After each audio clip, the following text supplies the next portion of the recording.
Hello, good evening everyone. Welcome to the Royal Photographic Society's historical group and the latest in a series of talks on behalf of the group. It's a pleasure to introduce Gilly Reid, who will introduce our speaker this evening. So Gilly, over to you. Oh, hello. Yes, I'm Gilly Reid and I'm chair of the group. And our speaker tonight is Dr. David Barber, who has just come up on the top right-hand corner of the screen. David studied at Durham University and after leaving was a lecturer and course tutor on photographic courses at the University of Hertfordshire and also the University of Buckingham. He was also a visiting lecturer at Brunel, Westminster and Goldsmiths Colleges. So he's done an awful lot and has a lot of experience practically as well as with research. He has been an editor, producer and journalist at the BBC in Manchester, Birmingham and London, also with the Star newspaper in Sheffield.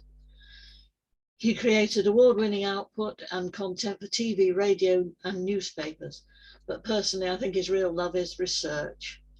He has written and researched many articles on early photographers, for example, Percy Salmon, who sounds like an incredible character, and also completed an MA and a PhD at Montfort University on photographic history and practice. His talk for us tonight is entitled From Blythe to Balmoral, about a leading photographic company from the Northeast, W&D Downey, who are based in Newcastle in the 19th century. He has also been researching the stereoscopic business of Underwood and Underwood and their relationship with the royal family and of their stereo photographs of the coronation of Edward VII. Must say, until I read all that, I had no idea that people did stereo photographs for press photography. Anyway, here we are. This is David. And I will ask you just one or two silly questions, well, basic questions. For example, how did you become interested in the history of photography? Did somebody particular encourage you? Very briefly, the Percy Salmon connection is one into our family, and we had very little knowledge in the family about Percy Salmon, and it really started there. Oh, fancy that. Oh, that's interesting. Yes. Oh, I don't think we have any photographers in the family apart from my father, who was just an amateur. Oh yes, I was going to say, do you have a personal connection with the Downey family? None at all. No. What advice would you give to someone who wants to research the history of photography? How should they get started? I think just to have an interest in a particular subject, and as I hope I'll show in the talk this evening, yeah, I had no knowledge really of the Downeys when I started, and thanks to the archives that are available, rich archives, particularly online, a lot of research can be done now in your own home without actually leaving that. So that I found that very, very useful. Digitization has made a big difference. Yes, yes, it has. I must say, if I'm going to give a talk, it's so much easier being able to take photographs with a digital camera too and make different sizes easily, you know, copy. Whereas before, I can remember having extension tubes and bellows, and oh dear, it was a nuisance. Perhaps we can let David do his talk and then we can do questions at the end. Sorry, Michael. Right, go away. Please start, David. Well, thanks very much, Gilly. Thanks for that warm welcome. And thank you, everybody, for joining this talk. W&D Downey are a company synonymous with a number of forms of photography.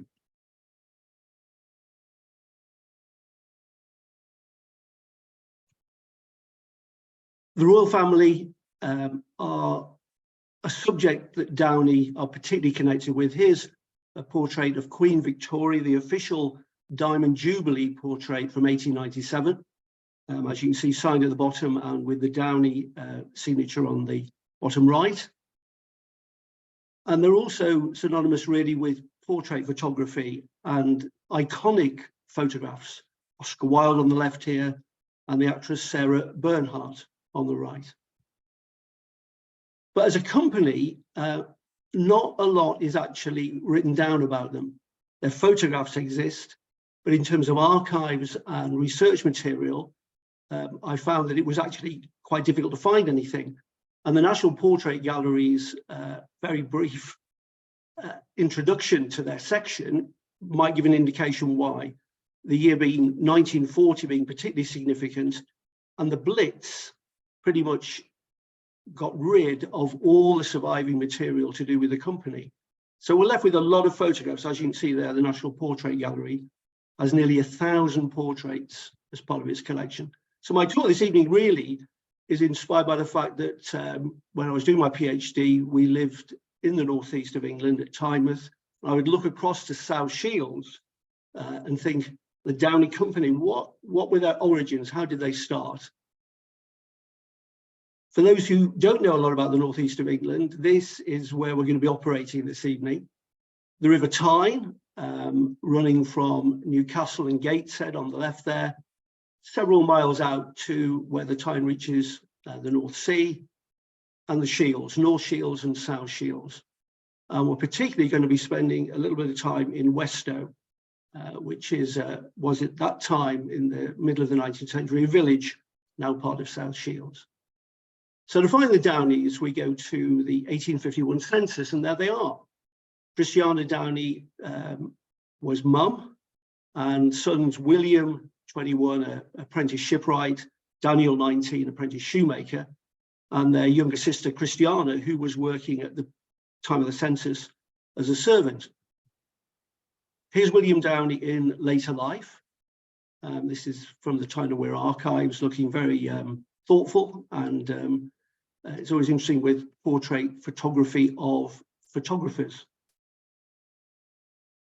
William had been apprenticed to a shipyard in South Shields between the ages of 15 and 22, a 7-year apprenticeship. He was a shipwright, which is defined as a carpenter skilled in ship construction and repair. And that was really what was happening on the Tyne at that time. Ships taking coal, primarily from the Durham and Northumberland coalfields to London and off into the continent. Daniel Downey, I don't have a photograph of, and I've not seen one. If anybody has one, I'd be really interested to see it.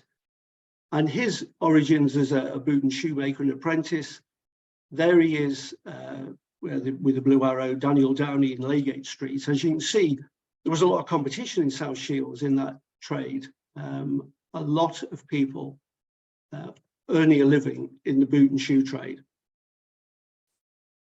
The National Portrait Gallery suggests that Downey started in 1855. If you go on the website, it talks about the company starting around 1855, which to a photographic historian, any researcher, is a bit of a challenge. You think, well, sure, we can find out a bit more about that. So that's where I started, 1855.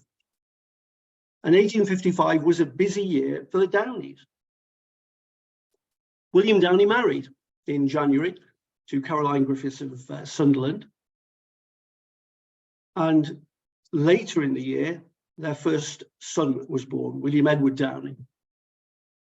And William Edward Downey went on to lead the company towards the end of the 19th century and was involved in taking portrait photographs like that one of Queen Victoria we saw at the beginning. So how did the Downeys get into photography? It's an interesting story, and one I'm not sure I can absolutely clarify, but this is what I've been able to find. Photography was happening in South Shields. Daguerreotypes, which is the beginnings of photography, they were available. So there was a chap called J. Tully in Salem Street who was offering daguerreotype portraits for 3 and 6, quite expensive. 2 years later, there we are at the end of 1855, the first advert I was able to find to do with photographic portraits. For 2 shillings upwards, G.W. Peacock is the proprietor, and female attendants for ladies. Well, there's no mention of William and Daniel and photography in the North and South Shields Gazette, which was the main paper, which had started in 1849. No mention of them at all during 1855. But the photographer, Mr. Peacock, and James Downey, a 36-year-old grocer, who was William and Downey's eldest brother, they were signatories, according to the paper, to a petition calling for public houses and beer shops in South Shields to be closed on Sundays. The paper was full of amazing reports on what a lively place South Shields was. That's a way of describing it. There was lots going on. So there was a network of business people who the Downey family were connected with, even at this stage. So that then takes us into 1856. And there's a lot of photographic activity in South Shields, primarily in the marketplace. And the paper had an advert which said, the new glass photographic gallery, now being built by Mr. Fraser, will open in the marketplace, South Shields, on Monday, February the 25th. Mr. A.E. Scales begs to announce that his new gallery is constructed on such a principle so as the glass will not obstruct the direct rays of light as the top slides off when needed.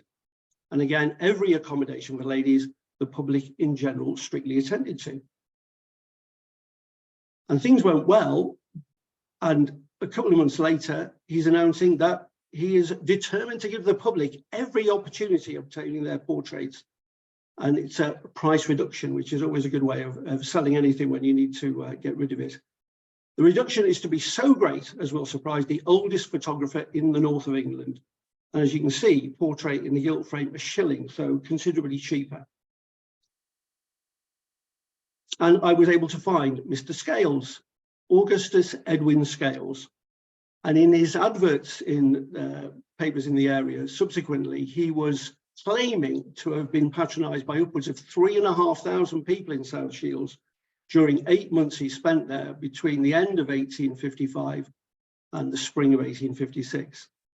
There are photographs, and one of the things that's come from this Downey research is I am now a keen buyer of carte de visite, usually via eBay, and these are Scales carte de visite that I've found. The one on the left is the back of a CDV from the 1860s, and the one on the right in the 1880s. So you can tell from the timings, as he set up in Hartley, just further down the coast, that he was able to get a thriving photographic business going. And here is the moment that made my heart sing. The first mention in the North and South Shields Gazette of Downey's, under the heading, Crystal Palace Portrait Gallery, a fantastic allusion to the Great Exhibition of 1851, which of course was held in a building known as the Crystal Palace. And it reads, Messrs. W&D Downey, whose successful efforts in taking lifelike photographic portraits in Blythe for some time past, and which have won for them golden opinions, have just erected for the greater comfort and accommodation of their friends and patrons in the yard of the Star and Garter Inn, a handsome, commodious and substantial wood building with a circular glass top. And this is the street in Blythe, in Northumberland Street, where the Star and Garter Inn was. This is the hotel which replaced it, built in the 1880s. But the buildings on the left were all there in the 1850s, just to give you a flavour of how things were. So Blythe Library, I went to do some research, and I was on my way out, and on the wall was this map dated 1858. So the orange arrow indicates where the Star and Garter Inn was, PH. So there's a little bit of space there to get in and out of, and you can see the river at the top right-hand corner. And here's a family map that my wife put together, which shows where we are in relation to the northeast. So Blythe is north of South Shields, north of the River Tyne, and it relates to Northumberland in a big way, and again, a port. And what you can do from the paper is trace where Downey's Crystal Palace Portrait Gallery went on tour through the months of June to September. So it spent several weeks in Blythe at the pub, and that would have obviously had a passing trade. But then it seems to have gone on a mobile tour. So we're talking about a structure that had been built and was made of wood. So we're talking about probably William Downey, certainly been involved in the making of it. The mention in the article is of them being taking photographic portraits for some time past. So clearly this is not a new operation. I wondered whether they might have moved up to Blythe because Mr. Scales had really sewn up South Shields, and you can't really be doing the same thing in the middle of the town as they might have hoped to do. So what they did was they went from Blythe, they then went to New Biggin, then down to Bedlington, further south to Seaton Delavan, and out to Hartley, which we'll come to later in the talk, and then down to South Shields, which they reached at the beginning of September. So it's something I'd love to have shown you photographs of, but sadly that is not an option. But this is the marketplace in South Shields. This is a sketch that was actually dated to 1856, and I had a good peer at this to see if I could see any sign of the Downey's Crystal Palace Portrait Gallery, but I haven't succeeded in doing that. But you can see a couple of important buildings in this sketch. There's the church tower, which is St Hilda's, where William Downey and Caroline, his wife, got married. And then this is the old town hall in the middle. And I went on a little pilgrimage to South Shields for the day. Had a lovely clear blue sky to photograph in. There's St Hilda's, and there on the right, you've got the old town hall built in 1768. And the market stalls were still out when I was there first thing in the morning. So it's a pretty unchanged place in many ways. And that's really where Downey's first photographic studio was based. By the end of 1856, they've started taking a lot of photographs. They put them on display at the South Shields Working Men's Institution. And the key figure is they photographed respected member for South Shields, the MP R. Ingham. And here is Robert Ingham. And this looks to me like a daguerreotype. So he's obviously somebody who from the earliest stages, let's go back one, earliest stages of photography had his photograph taken. He was the MP for South Shields. I think he was pretty key, really, having his portrait taken by Downey's early. The other key figure who you just got a glimpse of there was their elder brother James, William and Daniel's elder brother James, who we mentioned earlier, was a grocer in the town and clearly had connections in business and had established himself. He was 10 years older than his brothers and had some means to start as they got going to help them out financially. So we're into 1857 by this point, and networking and expansion happen really pretty quickly. This is the first ad I could find that they put on the front page of the Gazette. Very simple, probably didn't cost too much money to put it up, but it's telling people that a portable glass house is for sale. So already they're moving on to the next generation of what studio they might use. And in March, Downey's new Crystal Palace Portrait Gallery is now open, portraits from a shilling. And Mr. Downey, Mr. D. Downey, is going to be taking first-class negatives, assisted by Mr. Warren of London. And who I wondered was Mr. Warren of London. And I was doing some other research within the Royal Photographic Society's Journal of the Photographic Society and came across this, which was an article which was a talk that he'd given to the London Photographic Society in March 1856. Mr. G.C. Warren seemed too much of a coincidence to be any other than our Mr. Warren of London. And sure enough, that led to John Mawson, who's one of the most important figures in the history of photography, certainly in the Northeast, and I would argue internationally. He was instrumental really in a lot of early photographic processes and their popularization, and was obviously a fount of knowledge based in Newcastle. And as we see from a local paper report 2 years earlier, the Durham Chronicle reported Mr. John Mawson of Newcastle has secured from Henry Fox Talbot, Esquire, the patentee, the right of taking photographs by the Talbot type photographic process.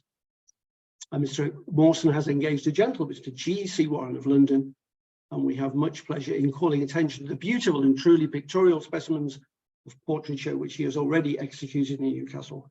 These portraits are really and truly likenesses, that great emphasis on why photography was much better than art and portraiture with artists.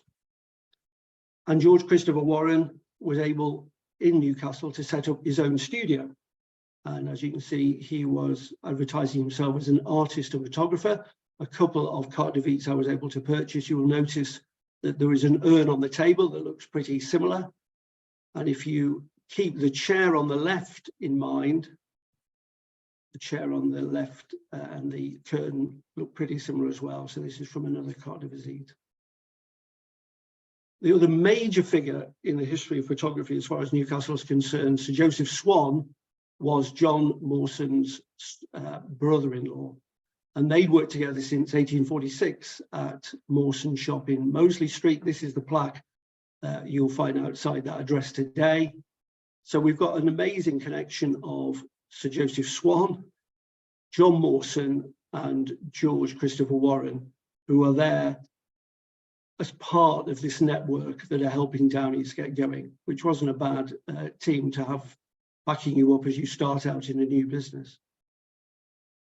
What I like about the adverts that Downey use is they have some imagination and they grab you in a very few words. So photography, like nature, needs a handmade. Messrs. Downey announced to their friends they have engaged a first-class artist for colouring photographs. So they're moving very quickly into tinting and colouring photographs. And the man they employed was this chap, not the chap in the carte de visite, but Edward Sawyer. And this is one of the carte de visites that he produced in his business, which he set up in Newcastle in the late 1850s, around 1860.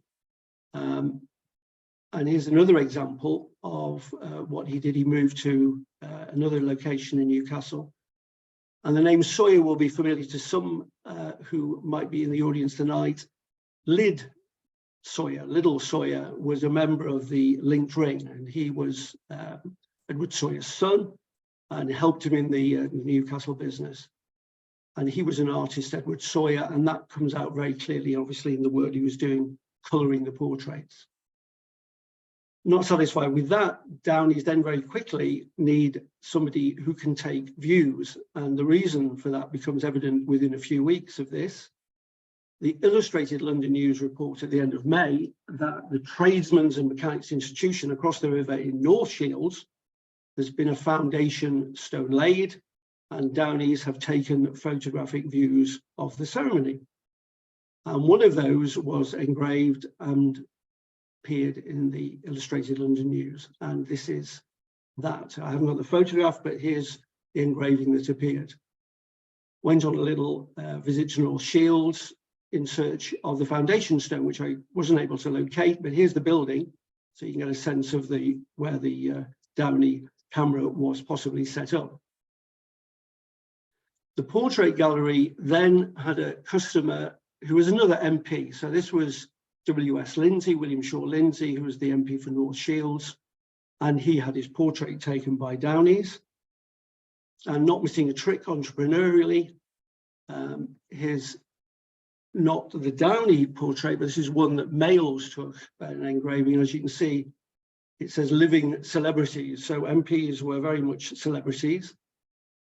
And Downey's then received a letter from Lindsay, having had a little commercial transaction with him. These were not freebies, they were sold to him. Gentlemen, herewith I send you a money order for the pictures you sent me. The two in frames rather, are very good, which presumably means that perhaps some of the others weren't quite to his liking, but they used that in an advert. So we reach 1858, and just a couple of things from the next couple of years. They seem to have had a very good copywriter working in the Shields Gazette, because there's an article which appears, which essentially is an advertising feature, improvements in photography. And you can see from the range of things we're offering, stereoscopic portraits, 3D, colouring portraits, but most significantly, perhaps in terms of the business and its expansion, Mr. W. Downey visited London recently, secured the services of 3 eminent artists. So this is headhunting, I think we'd call it today, going to London and securing people who can perhaps help the business expand in terms of people who know what they're doing. Another key moment is they do a little season in Morpeth, which is for the 15 miles north of Newcastle in Northumberland. And you'll get a sense of that from the map here, which just gives the fact that the business seems to be looking out north into Northumberland. But the season lasts several weeks and doesn't seem to be followed up. But by 1859, they're advertising in a trade directory as Downey Brothers. There they are in the marketplace still. Christiana, their mum, is living with Daniel.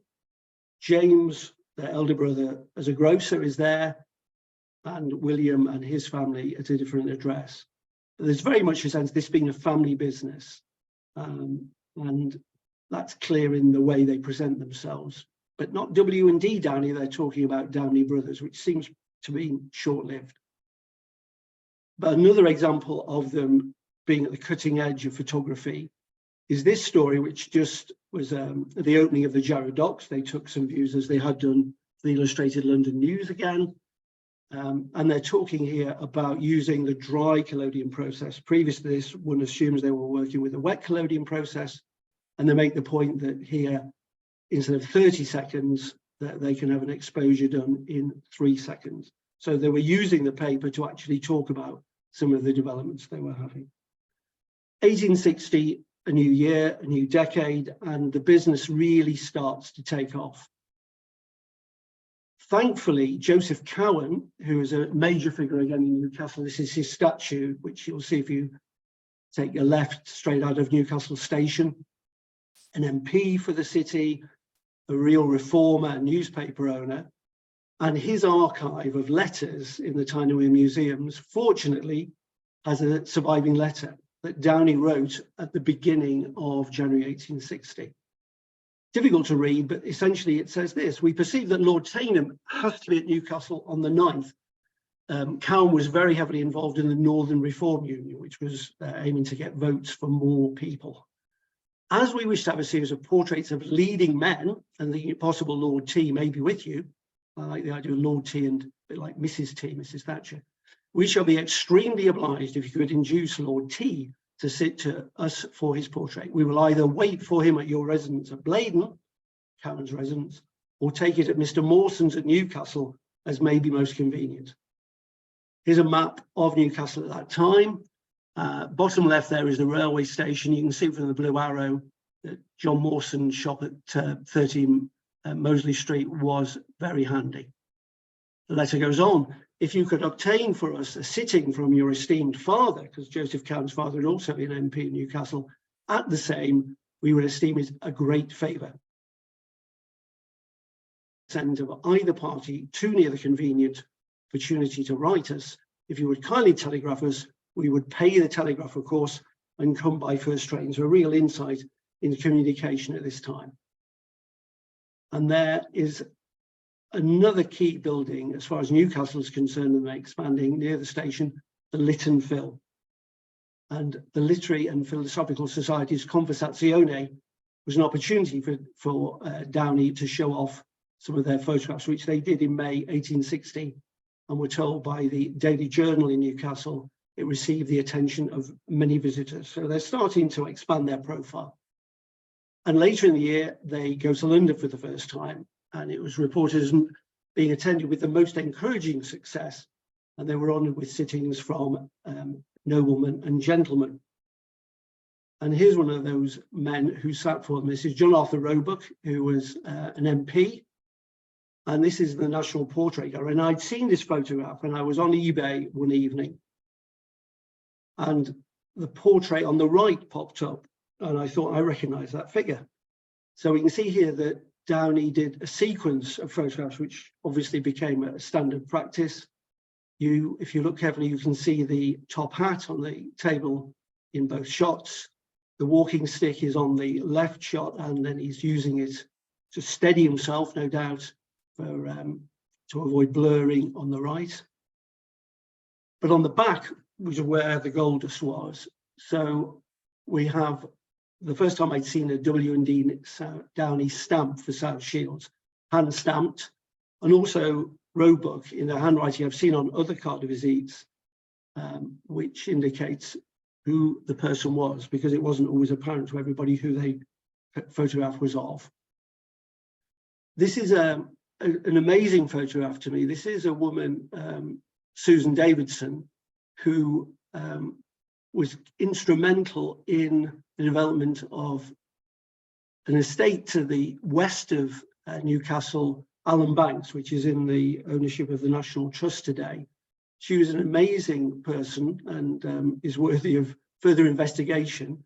And in particular, she did a lot really to landscape that area, and you can see the benefits of the work that she did. And here she was having her photograph taken by Downey in a very fetching gown.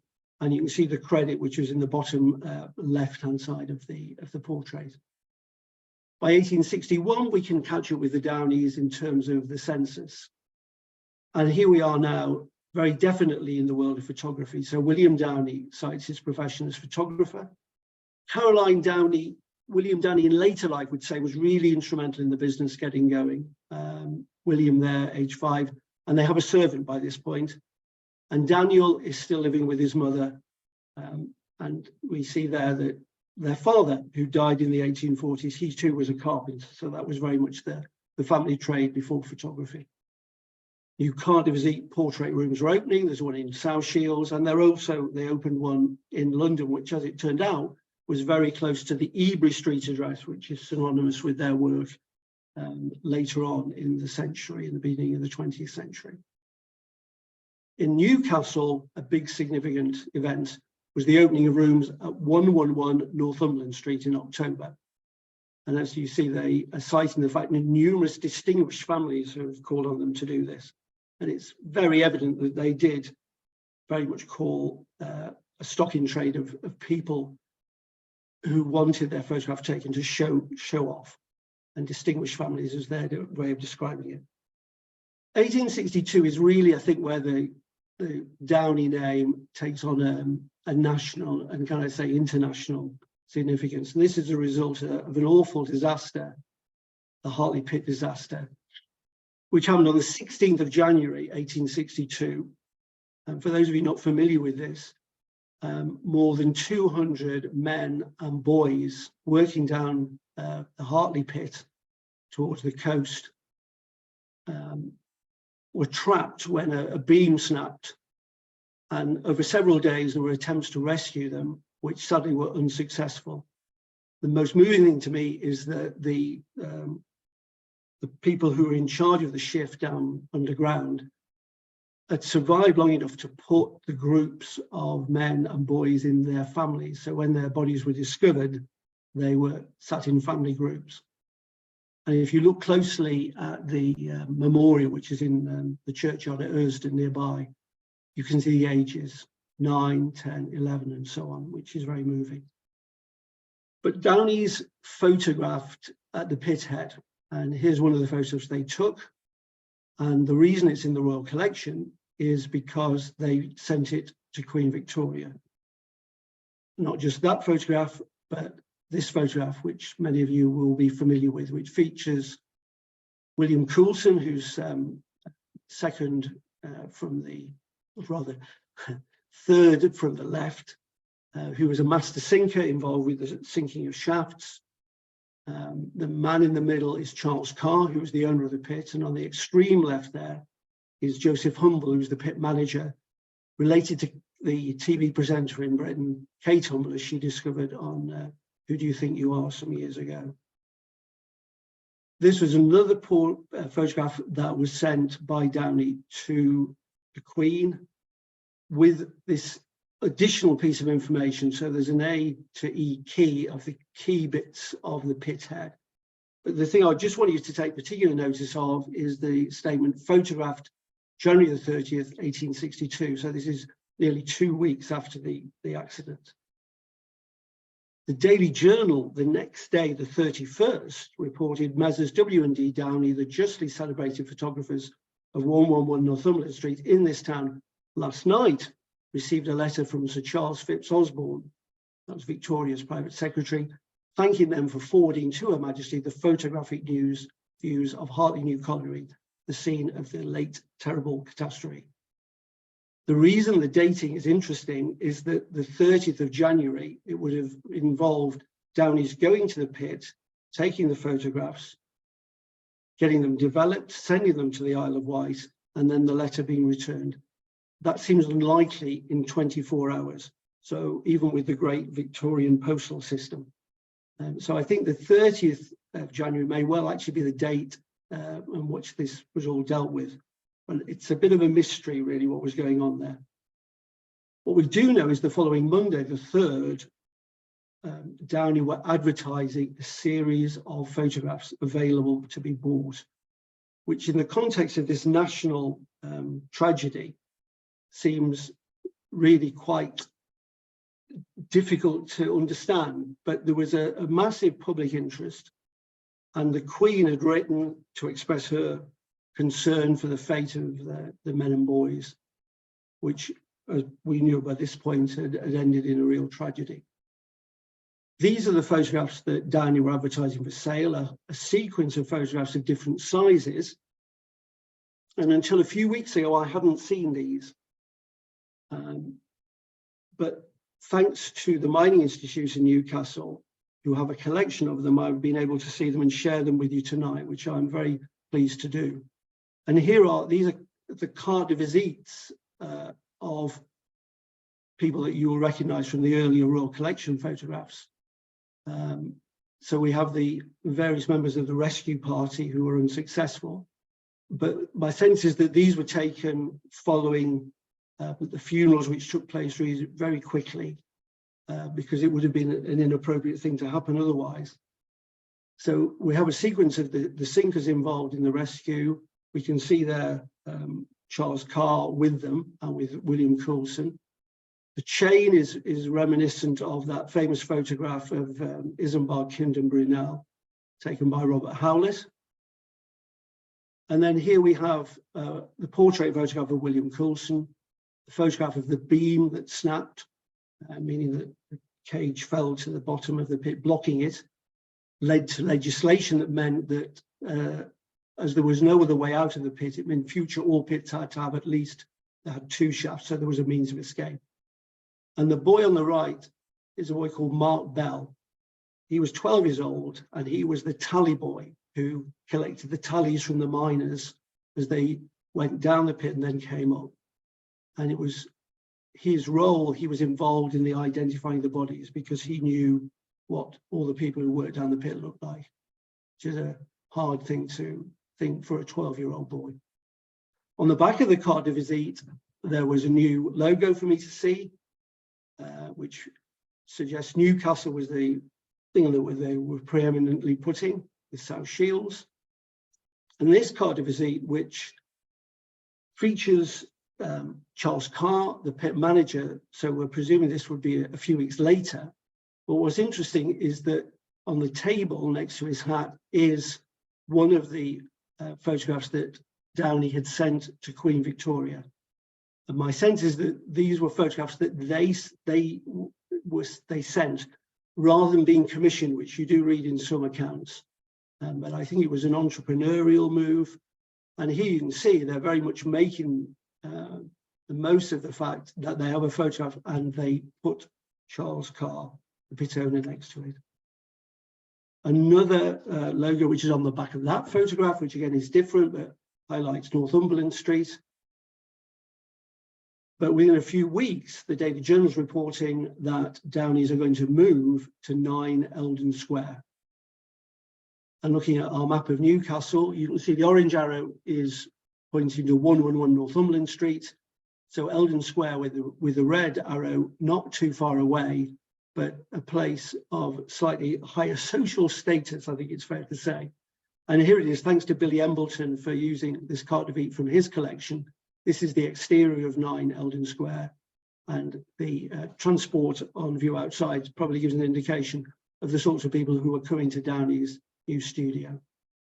I'd love to show you 9 Eldon Square, but sadly it was demolished in the early 1970s to make way for a shopping centre of the same name.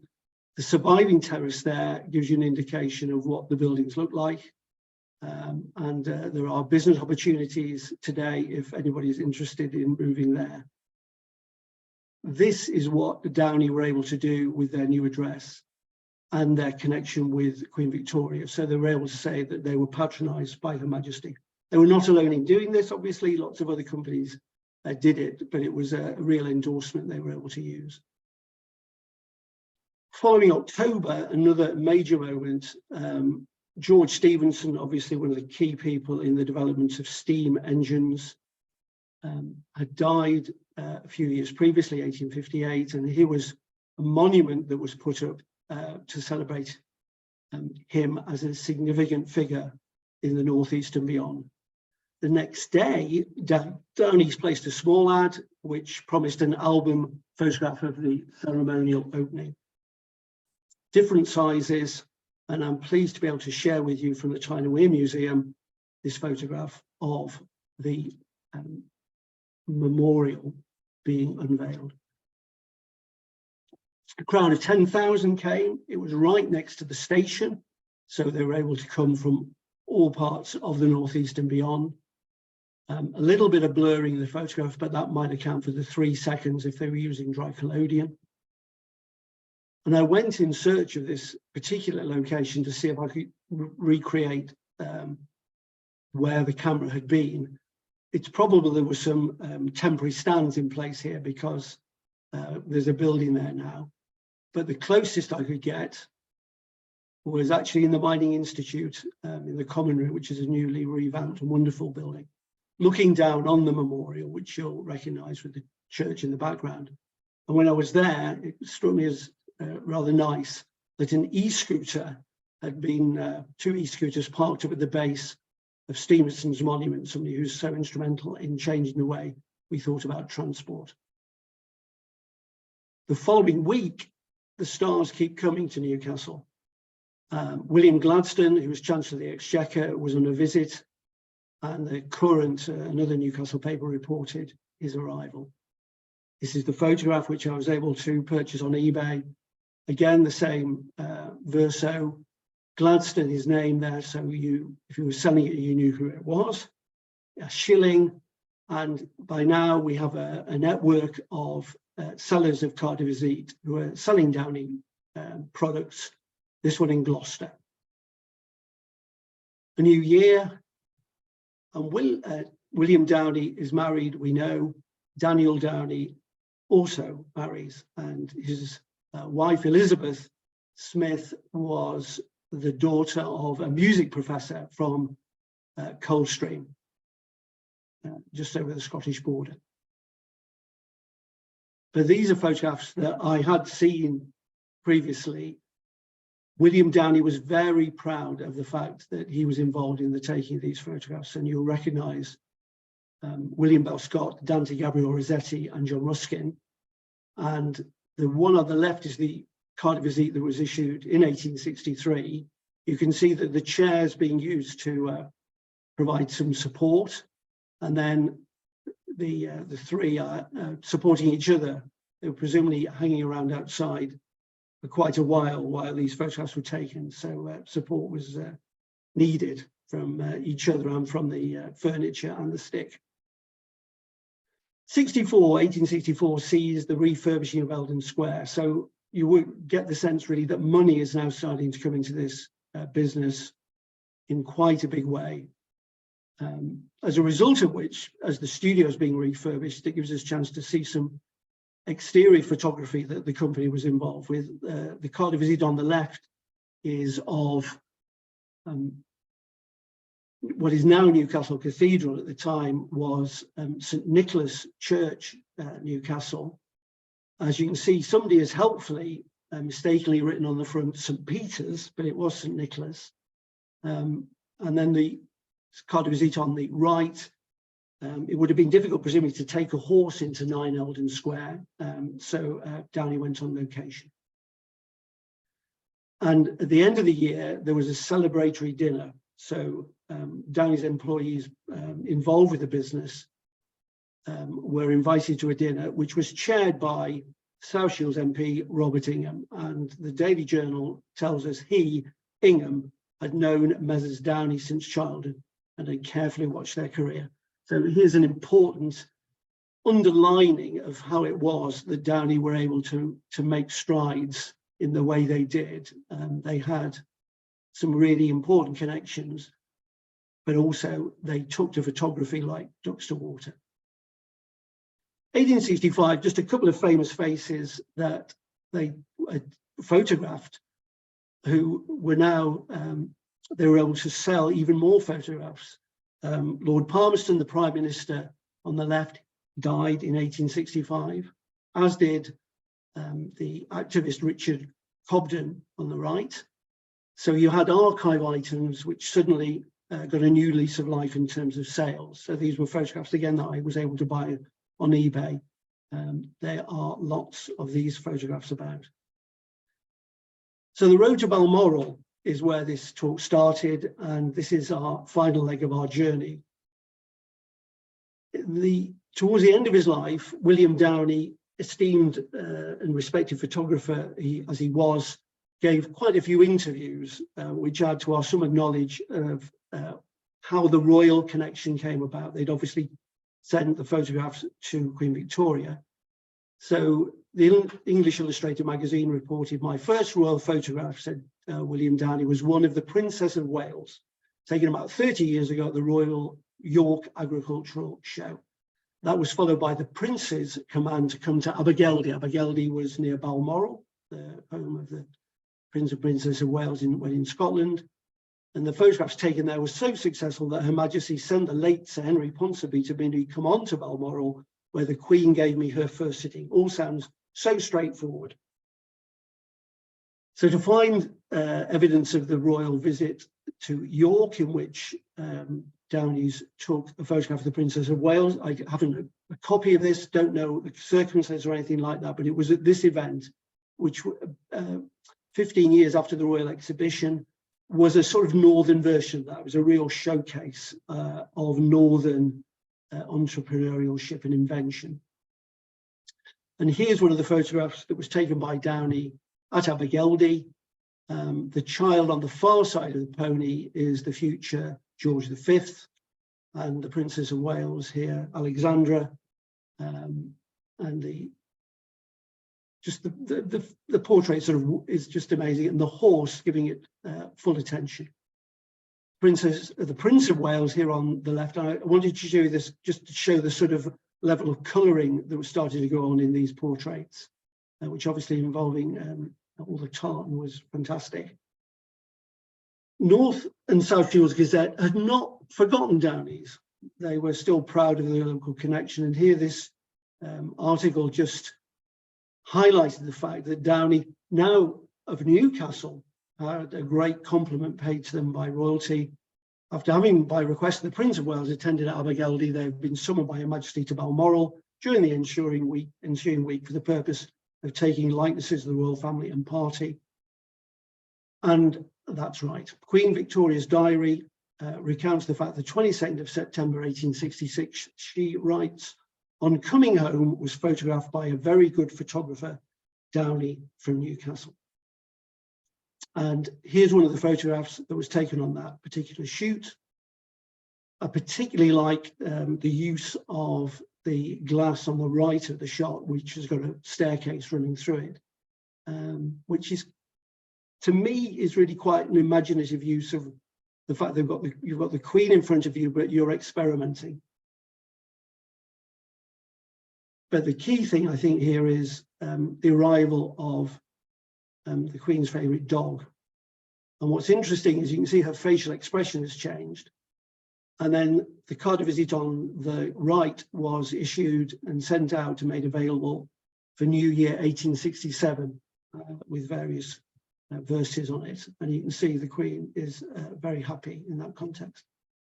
But what Downey were able to do, not so much patronised by Her Majesty, we were now photographers to Her Majesty. And even though their first royal warrant didn't arrive till 1879, they were able to proudly put on their products, photographers to Her Majesty. And just a couple of years later, and I just put these up as our final photographs, another shoot with the Prince and Princess of Wales. So it had obviously, they'd established that relationship. And the carte de visite on the right, which we used to promote this talk, is of the Princess of Wales, Alexandra, with Princess Louise on her back. And William Downey in his later life claimed that this was their best-selling carte de visite ever, with sales of 300,000 copies. So it is possible even now to find copies of this in various places. So that's how we go from South Shields to Balmoral. And I thank you very much indeed for your attention. And if anybody has any questions or anything they'd like to add to the story of W&D Downey, I'd be very much appreciative of any comments people have. Thanks very much. Thanks, David. That was really, really interesting. I just wondered if you know a little bit about what you sort of suggested that 1940 might be a reason why Downeys aren't better known. I just wondered if you could talk a little bit about their history, sort of between 1900 and 1940, if you know it, and how they fared in the 20th century. That's a really good question, Michael. I'm learning more about that. The post 1900 period, William Edward Downey, who we met at the beginning of the talk, he'd taken over running the business. His father was very much sort of to the side, but they continued to take photography. They were at a royal warrant. Edward VII, they took key photographs of. They were involved in the taking of a photograph that was used on a stamp famously with George V, which George V didn't like, and that relationship continued. But the business really struggled from the fact that William Edward Downey died in 1908. He was aged 53, I think. And after that, other members of the Downey family, one of the other sons, got involved. But it really never recovered from. William Downey died in 1915. The business was then sold on. And they continued into the 20s and 30s. And the 1940 date, I think, is significant in that they were still around the corner in Ebury Street. 57 and 61 Ebury Street were addresses that people will know. And as far as I can see or understand, the business got caught in the Blitz. And so the archive and paperwork connected with that may well have disappeared in that sense. But I've really probably over the last 5 or 6 years been doing various bits of research to do with Downey as I've had time, but not really found any hard archives. It's really archives exist in collections. So that's really, how the business went on. But it was increasingly competitive. And obviously one of the other things that happened is that photography moved into different styles of photography. And I think the styles, was where other people came in. And you can think about people like Cecil Beaton doing royal photography and what he did with it. And did the studios in Newcastle continue well into the 20th century? The studio in Newcastle really, by the end of the 1880s, it had started to be run down. So they concentrated in London. So if anyone in our audience has any questions, please ask them, drop them into chat, and David will be pleased to pick up with them.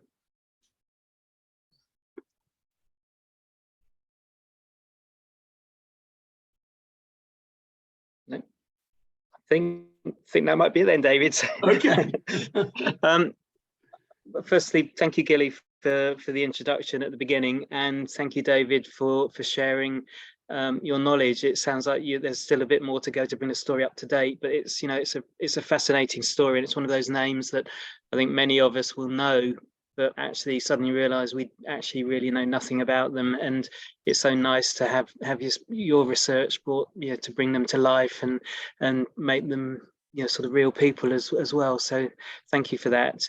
And thank you to our audience for staying with us this evening. We will be making this available as a recording after the event. So if you want to catch up with it again, do please do so. And David, again, thank you for everything this evening. And thank you again, Gilly, for your introduction at the start. Thank you. Thank you, Dave. Thank you, Michael. Thanks, Gilly. Thanks. It was very interesting indeed. Great. Good night, everyone. Good night. Good night.